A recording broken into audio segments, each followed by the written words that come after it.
Vexkar the Shadowblade had killed more beings than most planets had citizens. His forearms could move faster than thought, each one holding a weapon that could cut through steel like paper. His kind, the Nextai, were born killers. They lived in the darkness between stars and hunted for sport. In 3,000 years, the Galactic Assassins Guild had never failed to complete a contract, never refused a job, never backed down from any target, until today. The holographic display showed a human male standing on the bridge of his ship. The target had brown hair, blue eyes, and looked completely ordinary. His name was Jake Morrison. He was the captain of a cargo vessel called the Defiant Dawn. The bounty on his head was enough money to buy a small moon. Vexkar stared at the image for a long time. His red eyes, adapted for seeing in complete darkness, could spot the smallest details. This human looked weak, soft, like most mammals from low-gravity worlds. Yet something deep in Vexkar's mind screamed danger. "I cannot take this contract," he said to the guildmaster. Teclon was massive, even by the standards of his rock-eating species. His body was made of living stone, and his voice sounded like mountains grinding together. "Explain," he rumbled. Vexkar's claws tapped nervously on the metal table. "3 of our best have tried human contracts this year. Sylveth the Dreamkiller went after a human doctor on Station 7. She never returned. Checkamore the Faceless hunted a human trader through the Outer Rim. His ship was found drifting in space, empty. Zalkoth the Inevitable stalked a human engineer for 6 months. The human turned it around and hunted him instead." "Coincidences," Teclon said, but his voice lacked conviction. "No," Vexkar replied. "Pattern. The humans are different." The meeting room fell silent. Around the obsidian table sat the most feared killers in known space. Kretak the Mindripper could drive victims insane with a single thought. Her purple skin glowed with psychic energy, and her large head held a brain twice the size of most species. She had never failed to break a target's mind. Sylvana the Phantom could walk through walls like they were air. Her translucent body could become completely invisible, and she could phase in and out of solid matter at will. She had killed kings in their most protected chambers. Drakmor the Worldbreaker carried weapons that could level entire cities. His mechanical arms held plasma cannons that had reduced proud civilizations to ash. He was more machine than flesh now, having replaced most of his original body with weapons and armor. Yet all of them looked uncomfortable when the word human was spoken.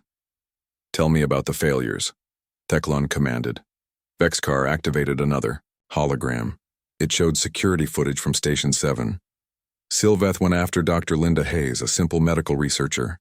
No combat training, no weapons, no security. Sylveth used her standard approach. She entered the doctor's dreams, began the fear process that drives victims to suicide. The footage showed a human female sleeping peacefully in her quarters. Then, it showed her waking up suddenly as if sensing danger. The camera captured her moving to her workstation and beginning to type rapidly. "What was she doing?" Sylvana asked, her ghostly voice barely audible. "Research," Vexkar replied. While Sylveth was in her mind, the human doctor was studying the experience. She somehow recognized that her nightmares were artificial. She began developing a neural blocker, a device to prevent psychic intrusion. The footage continued. It showed the human doctor working for 3 straight days, barely sleeping. Each time she did sleep, the nightmares got weaker. By the 4th day, Sylveth's psychic attacks had no effect at all. "Impossible," Kretak whispered.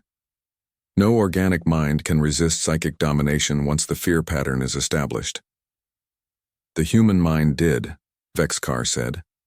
And then Dr. Hayes did something no target has ever done. She tracked the psychic energy back to its source. She found Sylveth. The final piece of footage was grainy and brief. It showed Sylveth, the most feared psychic assassin in the galaxy, floating in space near Station 7.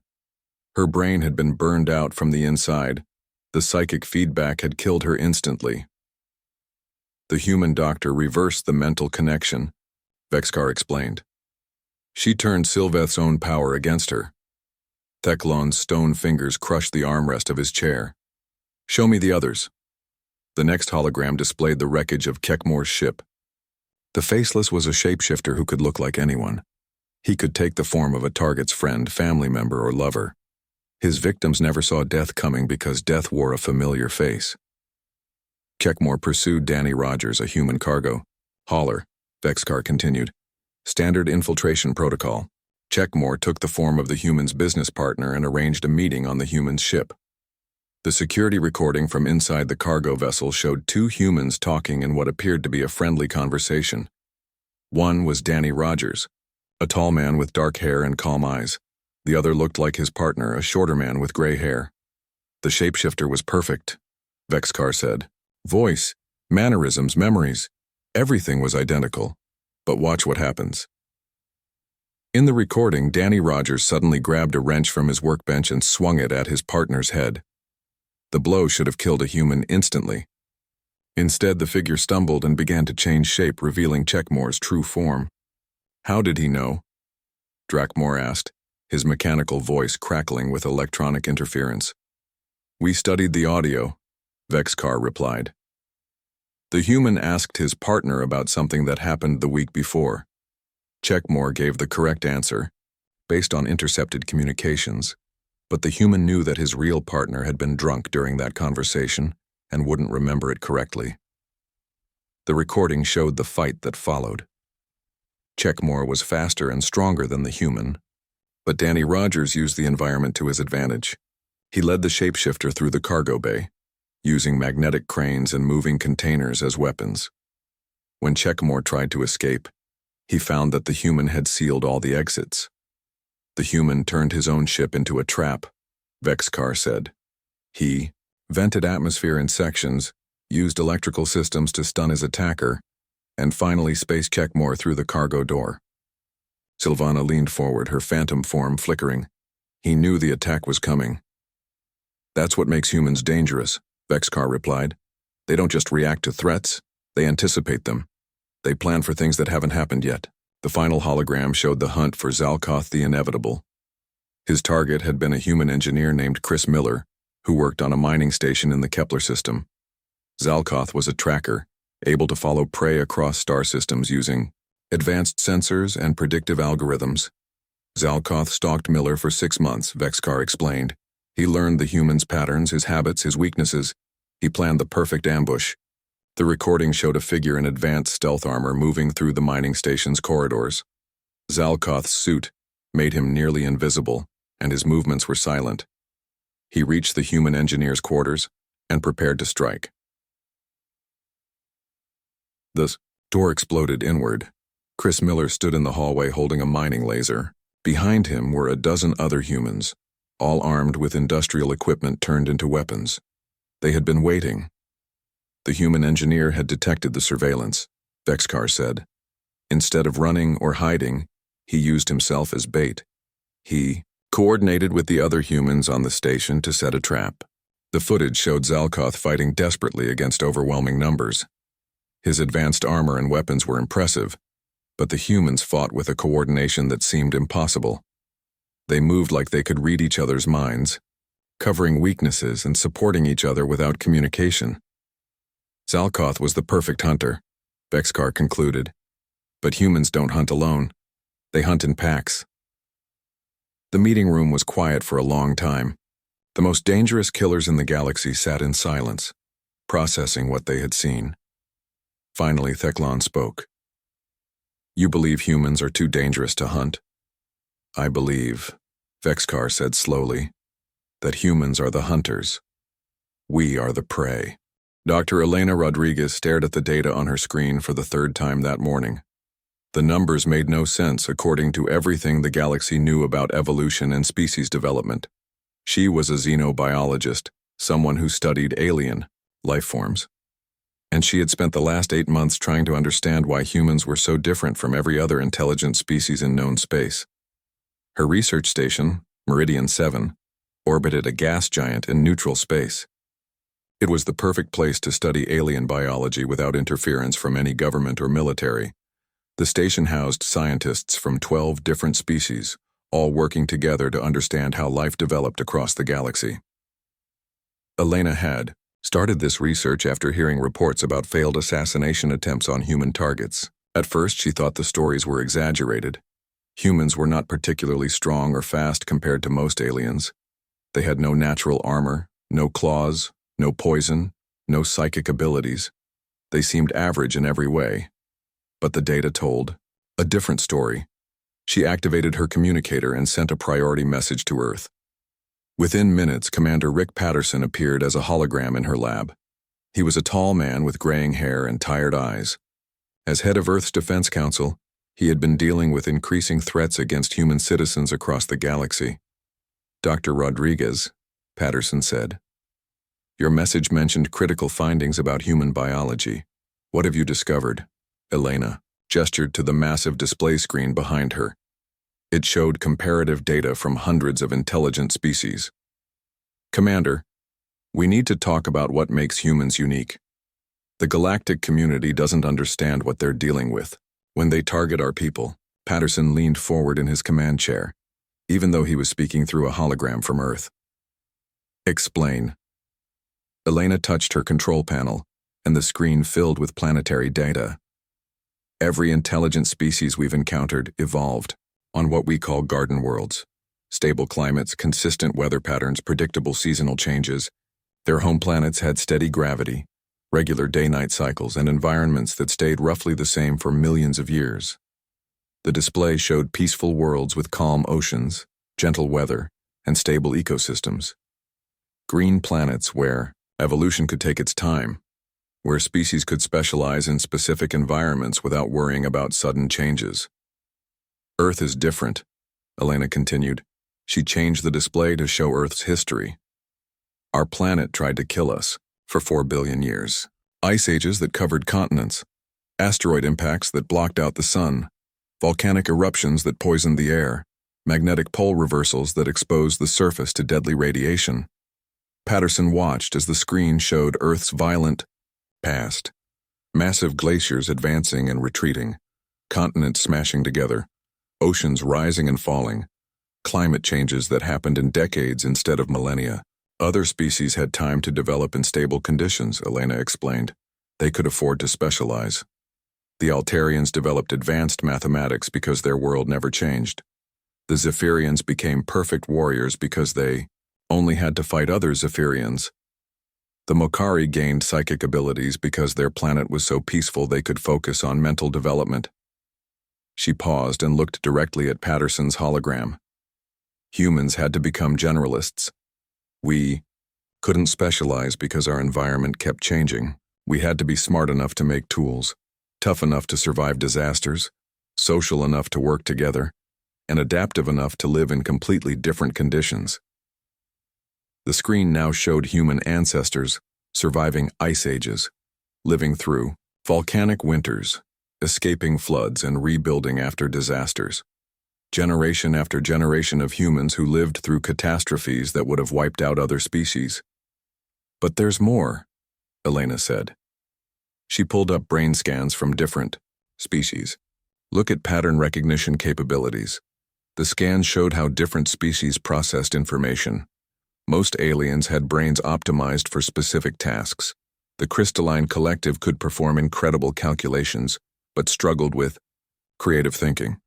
The Voidstalkers could navigate space perfectly, but had trouble with social situations. Human brain scans looked chaotic in comparison. Different regions lit up constantly, connections forming and reforming rapidly. "Human brains are designed for chaos," Elena explained.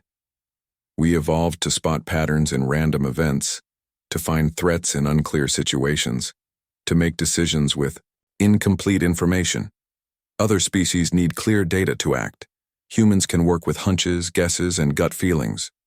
Patterson was beginning to understand. "You're saying we're better at handling unpredictable situations?" "Much better," Elena confirmed. "I analyzed the failed assassination attempts. In every case, the alien assassin followed a logical, predictable plan. They gathered information, identified weaknesses, and executed a strategy based on how their targets should behave." She brought up files on the 3 failed attempts Vexcar had described to the Assassins Guild. Dr. Linda Hayes should have been driven insane by psychic attack. Instead, she recognized something was wrong and adapted. Danny Rogers should have trusted his partner's familiar face. Instead, he tested him in ways the shapeshifter couldn't prepare for. Chris Miller should have been caught off guard by a perfect stealth approach. Instead, he turned the situation around and made himself the hunter. The screen showed security footage from each incident. In every case, the human had done something unexpected, something that didn't follow normal patterns of behavior. Humans don't follow rules in combat, Elena continued. We cheat, we improvise, we use our environment as a weapon. We turn our weaknesses into strengths. Patterson nodded slowly. Because we had to survive on a world that kept changing the rules. Exactly. And there's something else. Elena pulled up data about human cooperation. Most intelligent species compete with their own kind for resources. Humans learned to cooperate because cooperation was the only way to survive Earth's disasters. The display showed how human societies had developed. Groups that worked together survived ice ages. Communities that shared information survived volcanic winters. Tribes that helped each other survived floods and droughts. When one human is threatened, other humans respond, Elena explained. Not just family or friends, but complete strangers. It's built into our behavior patterns. Patterson's expression grew serious. Are you saying these assassination attempts aren't isolated incidents? I've been monitoring galactic communications, Elena replied. There are currently 17 active bounties on human targets. The Zephyrian Empire has placed the most, but contracts are coming from the Mokari Syndicate, the Altarian Republic, even some of the peaceful trading guilds. She showed him a map of human space with red markers indicating where bounties had been placed. The markers covered merchant routes, research stations, and colony worlds. They see us as a threat, Elena said. Not because we're aggressive, but because we're unpredictable. We don't fit their models of how intelligent species should behave. Patterson studied the map. What about the assassins who failed? Have they reported back to their employers? That's the problem, Elena replied. Most of them are dead. The ones who survived aren't talking about what happened. The galactic criminal community is starting to spread rumors about humans being impossible to kill. She changed the display to show intercepted communications from various alien groups. Fear was spreading through the underworld. Stories were getting exaggerated with each telling. Some aliens now believed humans had supernatural powers or secret technologies. The truth is both simpler and more complex, Elena explained. We don't have magic abilities. We just evolved differently. We're the only species that had to survive on a world that was actively trying to kill us for millions of years. Patterson was quiet for a long moment, processing the implications. Dr. Rodriguez, I need you to prepare a complete report on human evolutionary advantages. Include everything: our adaptability, our pattern recognition, our cooperation instincts, our ability to handle chaos. Are you planning to share this with the galactic community? Elena asked. No, Patterson replied grimly. I'm planning to use it. If aliens think we're dangerous because we're unpredictable, then we need to be unpredictable, in ways that protect our people. Elena understood. The assassination attempts weren't random crimes. They were the beginning of a systematic effort to eliminate humans from galactic civilization. Other species had decided that humanity was too chaotic, too unpredictable, too different to coexist with their ordered societies. Commander, she said, there's one more thing you need to know. I've been analyzing the bounty amounts. They're increasing rapidly. Whatever group is behind this, they're getting more desperate. The contracts are starting to target human civilians, not just ship captains and traders. Patterson's face hardened. How long do we have? Based on the escalation pattern, I estimate we have maybe 6 months before this becomes an organized campaign of extinction, Elena replied. The aliens have decided that coexistence isn't possible. They want us gone. The hologram flickered as Patterson prepared to end the communication. Dr. Rodriguez, send me everything you have. All your research, all your analysis, every piece of data about human capabilities versus alien expectations. Lisa Chen had been a cargo hauler for 6 years, running supplies between the outer colonies and the core worlds. She flew alone in her modified freighter, the Iron Spirit, and minded her own business. She never bothered anyone, never broke any laws, never caused trouble. She just wanted to make an honest living moving freight across the galaxy. That changed the day the Zephyrian raiders attacked her ship. Lisa had been carrying medical supplies to a colony world when 3 Zephyrian warships dropped out of hyperspace and surrounded her. The raiders demanded she surrender her cargo. When Lisa refused, they opened fire. Her ship was damaged, but she managed to escape into an asteroid field. The raiders followed her. Lisa used her knowledge of asteroid mining to navigate through the rocks, but the Zephyrians were persistent. They chased her for 3 hours through the dangerous field. Finally, Lisa managed to lose them by hiding her ship inside a hollow asteroid. She thought that was the end of it. She was wrong. 2 weeks later, while docked at Kepler Station for repairs, Lisa discovered she had a bounty on her head. 5 million credits for her capture, dead or alive. Her crime was not theft or murder. Her crime was surviving a Zephyrian attack. The Empire considered this an insult to their military reputation. Lisa knew they would send assassins. She had heard the stories about other humans being hunted. She could have run to Earth space and hidden under military protection. Instead, she decided to fight. The Iron Spirit was a modified cargo hauler, but Lisa turned it into something else. She used her savings to buy weapons, armor, and defensive systems. She studied every failed assassination attempt she could find records of. She learned how other humans had survived and fought back. The first attempt came while she was loading cargo on a mining station. A void stalker materialized in her cargo bay while she was alone. The creature was made of living darkness. 8 feet tall with claws that could cut through steel. It could become invisible and move through solid matter like smoke. Lisa had prepared for this. She had installed motion sensors throughout her ship, sensors that could detect temperature changes and air movement. When the void stalker appeared, alarms sounded immediately. The creature lunged at her with supernatural speed. Lisa dove behind a cargo container and activated the trap she had prepared. The cargo bay filled with bright lights, strobing at different frequencies. Void stalkers hunted using darkness. The intense light confused its senses and made it partially visible. Lisa grabbed a magnetic containment unit, a device normally used to hold dangerous cargo. She activated it just as the void stalker tried to phase through a wall. The magnetic field caught the creature halfway through the solid matter, trapping it between dimensions. The void stalker struggled, but it could not escape. Lisa vented the cargo bay atmosphere, spacing the creature into the vacuum. She watched through the viewport as the assassin died in the cold emptiness between stars. Word spread quickly through the underworld. A human cargo hauler had killed a void stalker, one of the most feared assassins in the galaxy. The bounty on Lisa's head increased to 10 million credits. The second attempt was more sophisticated. A crystalline hive mind tried to take control of her ship's computer systems. The crystalline were beings of pure energy who could inhabit any electronic device. They could control weapons, life support, navigation, and communications. Lisa had expected this too. She had studied the attack on Chris Miller and learned from his experience. When the crystalline entities tried to enter her ship's systems, they found that Lisa had gone mostly analog. She had replaced electronic controls with mechanical ones. Her weapons were operated by manual switches. Her life support ran on backup chemical systems.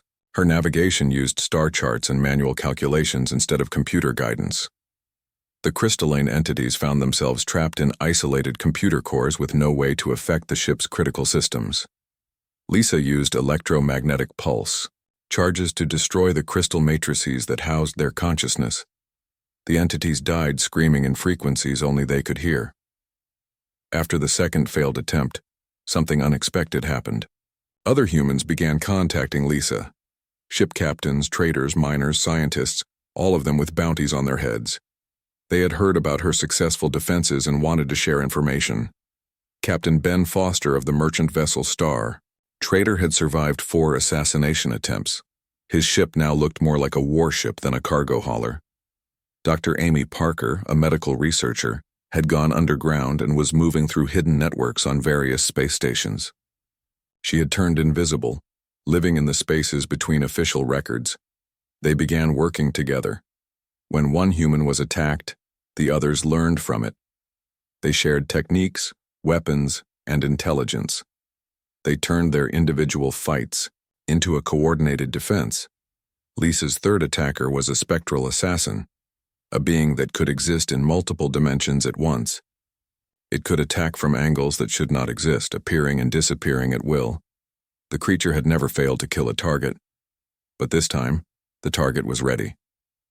Lisa had received a warning from Ben Foster, whose ship had detected the spectral assassin following Lisa's trail. Amy Parker had provided information about the creature's weaknesses from her research files. When the spectral assassin materialized on Lisa's bridge, it found her waiting with a weapon that should not exist. Lisa had combined human technology with salvaged alien equipment to create a dimensional anchor. The device forced beings to exist in only one dimension at a time. The spectral assassin found itself trapped in normal space, unable to phase between dimensions. Lisa fought it with conventional weapons, using the confined space of her ship's bridge to her advantage. She used the low ceiling to prevent the creature from using its height advantage. She used the narrow corridors to force it into single combat instead of its preferred multidimensional attacks. The fight lasted 20 minutes. When it was over, the spectral assassin was dead, and Lisa had another weapon to add to her collection. Tony Walsh, her mechanic on Kepler Station, watched her install the latest modifications to her ship with a mixture of admiration and fear. Lisa was adding plasma cannons she had built from salvaged parts, shield generators taken from destroyed alien ships, and sensor arrays that could detect threats across multiple dimensions. "You know they're not going to stop, right?" Tony said, as he helped her align a targeting system. Lisa tightened the final bolt on a weapon mount. "Good. I'm tired of running." The Iron Spirit no longer looked like a cargo hauler. It looked like what it had become, a human warship designed by someone who had learned to turn every attack into a lesson, every weakness into a strength. Across human space, the same transformation was happening. Captain Morrison of the Defiant. Dawn had become a mobile command center. Ben Foster's Star Trader was now a flying fortress. Dr. Amy Parker had built a network of safe houses and informants that reached into the heart of alien space. The humans were no longer just defending themselves. They were learning, adapting, and growing stronger with each attack. Every assassin who tried to kill them became a source of new technology, new intelligence, and new understanding of alien capabilities. On the bridge of the Iron Spirit, Lisa studied star charts showing the locations of active bounties on human targets. 17 humans were being hunted by the galaxy's deadliest killers, but those killers were discovering something they had never encountered before. Humans did not just survive attacks. They learned from them. They improved because of them. They turned every attempt on their lives into training for the next fight. The hunters were becoming the hunted, and they were starting to realize that they had made a terrible mistake. They had not just threatened individual humans. They had threatened the species that refused to give up, the species that turned every disadvantage into an advantage. Lisa set course for the Vega system, where another human was under attack. It was time to show the galaxy what happened when humans stopped running and started fighting back. The war had begun and the humans were winning. Guildmaster Theclon stared at the reports on his stone desk and felt something he had never experienced in his 1,000-year lifespan. Fear. 7 more of his best assassins had failed to return from human contracts in the past month. Worse than that, 3 guild safe houses had been discovered and raided by human operatives. The safe house on Proxima Station had been untouchable for 200 years. It was hidden behind false walls, protected by the best security systems in the Gear galaxy and known only to the guild's inner circle. The humans had found it anyway. The attack had been surgical. No civilians were harmed. Station security never knew anything had happened. But when guild operatives arrived to check on their facility, they found empty rooms and disabled security systems. All the weapons were gone. All the intelligence files had been copied. All the communication equipment had been destroyed. It was the same story at the other locations. The humans struck like ghosts, taking what they needed and vanishing without a trace.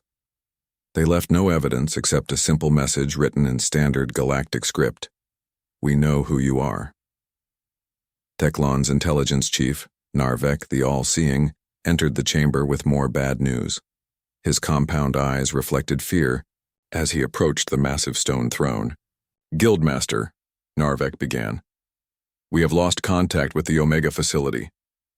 Teklon's stone fist crushed the armrest of his chair.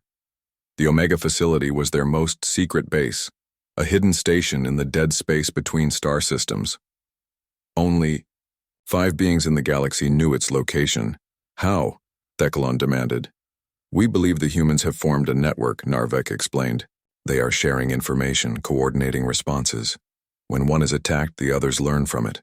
When one discovers something useful, they all benefit from the knowledge. The truth was worse than Teklon feared. The humans had not just learned to defend themselves individually. They had weaponized cooperation itself. Captain Jake Morrison stood on the bridge of the Defiant Dawn and studied the tactical display showing the locations of all known guild facilities. His ship no longer looked like a simple cargo hauler. The hull bristled with weapon systems, sensor arrays, and communication equipment. The cargo bays had been converted into command centers and briefing rooms. Morrison was no longer just defending himself. He had become the field commander of something the galaxy had never seen before, a human defense network that turned every target into both bait and hunter. The network had started small, a few humans sharing information about failed attacks, but it had grown quickly as more humans realized they were all part of the same war. Now it included former Earth military personnel, intelligence specialists, scientists, engineers, and civilians who had learned to fight. Morrison's crew had expanded from 3 to 30. They were all volunteers, humans who had chosen to fight rather than hide. Some were veterans of Earth's colonial wars. Others were civilians who had learned combat skills the hard way. All of them understood that this was not just about individual survival anymore.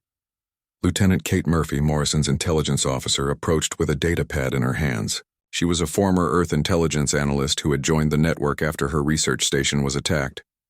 Captain, she said, we've finished analyzing the data from the guild raids. We know who's paying for most of these contracts. Morrison turned from the tactical display. Show me. Murphy activated a holographic projector. The display showed a complex web of financial transactions, communications intercepts, and shipping records. At the center of the web was the symbol of the Zephyrian Empire. The Zephyrians are funding 80% of the assassination contracts, Murphy explained. They're using the guild as a weapon to eliminate human influence in their expansion territories. Morrison studied the data. The pattern was clear. Every human who had been targeted was either a traitor operating in Zephyrian space, a researcher studying Zephyrian activities, or a colonial official in systems the Empire wanted to control. It's not random, Morrison realized. It's systematic. They're trying to clear us out of their expansion path. There's more, Murphy continued. She changed the display to show recent communications intercepts. The Mokari Syndicate and the Altarian Republic are also placing bounties. They see us as a threat to galactic stability. The communications were in various alien languages, but the meaning was clear. The major powers of the galaxy had decided that humans were too unpredictable, too chaotic, too dangerous to coexist with their ordered civilizations. Morrison activated his secure communicator and contacted Earth Defense Command. General Carol Stevens appeared as a hologram, her uniform bearing the insignia of Earth's highest military authority. General, Morrison reported, we have confirmation. This isn't criminal activity. It's the beginning of a coordinated campaign to remove humans from galactic civilization. Stevens' expression was grim. What's your assessment of our situation? We're winning the individual battles, Morrison replied. Human targets are surviving assassination attempts at a 90% rate. But they're escalating. The bounties are getting larger, the targets are expanding to include civilians, and more. Alien governments are joining the campaign. Stevens nodded. What do you need? Authorization for Phase 2 operations, Morrison said. We've been defensive long enough. It's time to show them what happens when humans go on the offensive. Stevens was quiet for a moment, considering the implications. Phase 2 meant that humans would stop simply defending themselves and start actively hunting their hunters. It meant taking the war to the aliens who had declared war on humanity. Authorized, Stevens said finally. Show them why. Even assassins refused to hunt humans. Morrison smiled, but it was not a pleasant expression. It was the smile of a predator who had been patient long enough. The first strike came 3 days later. The Guild facility on Titan Station had been used to coordinate attacks on human targets throughout the sector. It was heavily defended, protected, by automated weapon systems and mercenary guards from 6 different species. The humans attacked at shift change when the defenses were transitioning between day and night crews. They came from multiple directions simultaneously, using stolen Guild access codes to bypass the outer security layers. Lisa Chen's Iron Spirit provided fire support from orbit, while ground teams led by Ben Foster penetrated the facility. Dr. Amy Parker used her knowledge of alien biology to develop non-lethal gas that disabled the guards without killing them. The attack lasted 12 minutes. When it was over, the Guild facility was destroyed, its data files were copied, and its weapons were captured. The human teams vanished before station security could respond. The message was clear. Humans could strike anywhere, anytime, with precision and coordination that matched or exceeded the Guild's own capabilities. The second strike hit a Zephyrian supply depot that had been used to fund assassination contracts. The third destroyed a Makari communications relay that had been coordinating bounty information. The fourth eliminated a weapons cache that had been supplying alien assassins with anti-human equipment. Each attack was different, tailored to the specific target and situation. The humans used no standard tactics, followed no predictable patterns, and left no way for their enemies to prepare effective defenses. Across the galaxy, the criminal underworld began to whisper new stories. Humans were not just impossible to kill. They were actively hunting their hunters. They had turned a defensive war into an offensive campaign. The Galactic Assassins Guild called an emergency meeting. For the first time in their 3,000-year history, they were facing an enemy that fought back more effectively than they attacked. Their targets had become their predators. Guildmaster Theclon looked around the table at his remaining assassins. Many chairs were empty now. Some occupants had been killed attempting human contracts. Others had simply disappeared, presumably eliminated by human counter-operations. We have a choice, Theclon announced. We can continue accepting human contracts and watch our organization be destroyed piece by piece, or we can acknowledge that we have met our match. Vexcar the Shadowblade spoke for all of them. Guildmaster, I move that we officially refuse all contracts targeting humans. They are too dangerous to hunt. The vote was unanimous. For the first time in galactic history, the Assassins Guild had found prey they would not pursue. But the war was far from over. The humans had sent a message to the galaxy's criminals. Now it was time to send a message to the governments that had started this conflict. Captain Morrison looked at the star, charts showing Zephyrian space, and began planning the next phase of humanity's response. The Zephyrian Empire's capital world of Zeph Prime had never been attacked in its 1,000-year history. The planet was protected by the most powerful fleet in the galaxy, surrounded by defense stations that could destroy entire armadas, and shielded by energy barriers that had never been breached. Admiral Zektar, commander of the Zephyrian Home Fleet, watched his sensors with growing disbelief as a single human ship emerged from hyperspace at the edge of the system. The vessel was the Defiant Dawn, and it was broadcasting a message on all frequencies. This is Captain Jake Morrison of the Human Defense Network, the transmission said. The Zephyrian Empire has placed bounties on innocent human civilians. You have funded assassination attempts against our people. This ends now. Zektar activated his communication system and contacted every available ship in the system. 50 battle cruisers, each one capable of destroying a moon, began moving toward the human vessel. The admiral expected the single ship to flee or surrender. Instead, Captain Morrison did something no enemy had ever done in Zephyrian space. He led their entire fleet on a chase through their own asteroid mining fields. The Defiant Dawn moved through the asteroids with impossible precision, weaving between rocks and debris at speeds that should have been suicidal. The Zephyrian ships followed, their superior numbers and firepower useless in the crowded space.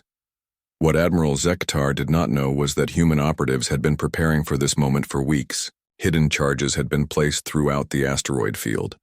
Timed explosives that could turn the floating rocks into massive weapons. As the Zephyrian fleet pursued Morrison deeper into the field, the charges began to detonate. Asteroids exploded in carefully planned sequences, creating a deadly maze where every wrong turn could mean destruction.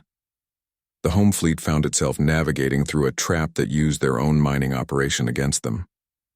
Morrison's voice came across the communication channels again. Admiral Zektar, you wanted to hunt humans. Now you know what it feels like to be prey. The defiant dawn vanished into the chaos of exploding asteroids, leaving the Zephyrian fleet struggling to escape their own mining field. 3 battlecruisers were destroyed by asteroid impacts. 7 more were damaged by debris and explosions, but the asteroid field was only the beginning. While Admiral Zektar dealt with the immediate threat, human operatives struck across Zephyrian space simultaneously. Lisa Chen's Iron Spirit attacked a supply convoy carrying weapons to Zephyrian military bases. Her ship had been disguised as a cargo hauler, and the convoy escort never suspected the attack until plasma cannons opened fire. Lisa destroyed the weapons shipment and captured the escort vessels, adding their equipment to the growing human arsenal. Ben Foster's Star Trader hit communication relays throughout the sector, cutting off coordination between Zephyrian military units. His ship moved like a phantom, striking targets and disappearing before reinforcements could arrive. Dr. Amy Parker, working with a team of human scientists and hackers, introduced a computer virus into Zephyrian automated systems. The virus was designed using human chaos theory, programming that was too unpredictable for alien computers to counter. Defense grids failed, traffic control systems crashed, and manufacturing plants shut down across 12 worlds. The message was spreading through alien space faster than the attacks themselves. Humans were not just defending anymore. They were actively hunting the hunters, turning every advantage their enemies possessed into a weakness. On the bridge of the Defiant Dawn, now safely hidden in the outer system, Captain Morrison received reports from human operatives across the galaxy. The coordinated strikes were working perfectly. Alien governments that had funded assassination attempts were discovering that humans could strike back with precision and effectiveness that exceeded their own military capabilities. Lieutenant Kate Murphy brought him the latest intelligence reports. Captain, we're receiving surrender requests from 3 different criminal organizations. The Outer Rim Pirates Guild wants to negotiate a peace treaty. The Shadow Broker Syndicate is offering to share intelligence about other threats to human civilians. Morrison studied the reports. Fear was spreading through the galactic underworld faster than any virus. Stories of human capabilities were growing with each telling, becoming legends that made humans seem like unstoppable forces of nature. But the real victory came from an unexpected source. Morrison's communication system activated, and the image of Emperor Veltan himself appeared on the screen. The Zephyrian ruler looked older than his 800 years, his golden skin pale with stress. Captain Morrison, the Emperor said, I request immediate negotiations to end this conflict. Morrison had been expecting this moment. The Zephyrian Empire had built its reputation on military superiority and the fear of other species. Now they were facing an enemy that seemed to thrive on conflict, that turned every attack into a learning experience and every disadvantage into an advantage. Emperor Veltan, Morrison replied. You started this war when you placed bounties on human civilians. You continued it when you funded assassination attempts against innocent people. Why should we negotiate now? The Emperor's image flickered as his communication struggled with the interference from the still exploding asteroid field. Because we have learned that humans are not like other species. You do not surrender when faced with superior force. You do not negotiate from weakness. You adapt and overcome. Morrison allowed himself a small smile. Are you afraid of us, Emperor? Veltan was quiet for a long moment. Yes, he said finally. We are afraid. You fight like no species we have ever encountered. You turn our strengths against us. You work together in ways that should be impossible. You refuse to be defeated. The admission sent shockwaves through both human and alien space. The Zephyrian Empire, one of the most powerful civilizations in the galaxy, had just admitted they were afraid of humans. Morrison's response was broadcast to every species in known space. Emperor, you wanted to eliminate us because you thought we were too chaotic for your ordered galaxy. But you forgot something important about chaos. It's unpredictable, it's adaptive, and it always finds a way to survive. Within hours, other alien governments began requesting negotiations. The Mokari Syndicate, the Altarian Republic, even the peaceful trading guilds that had quietly supported the assassination campaign, all sent diplomatic messages to Earth. General Carol Stevens arrived at the negotiations aboard the Earth battleship Freedom, accompanied by a diplomatic team and a full military escort. The meeting was held at Neutral Station 7, a facility maintained by the Galactic Council for Interspecies Diplomacy. The conference room held representatives from 17 different civilizations. Many of them had never seen humans before, except in intelligence reports that described them as dangerous and unpredictable. Now they sat across from Captain Morrison, Lisa Chen, Ben Foster, Dr. Amy Parker, and other humans who had turned the galaxy's most feared assassins into prey. Morrison stood before the assembled delegates, his uniform bearing the scars of 100 battles. These scars were not wounds of defeat but marks of survival, proof that humans could endure anything the galaxy threw at them. You wanted to eliminate us because you feared what we might become, Morrison said to the silent room.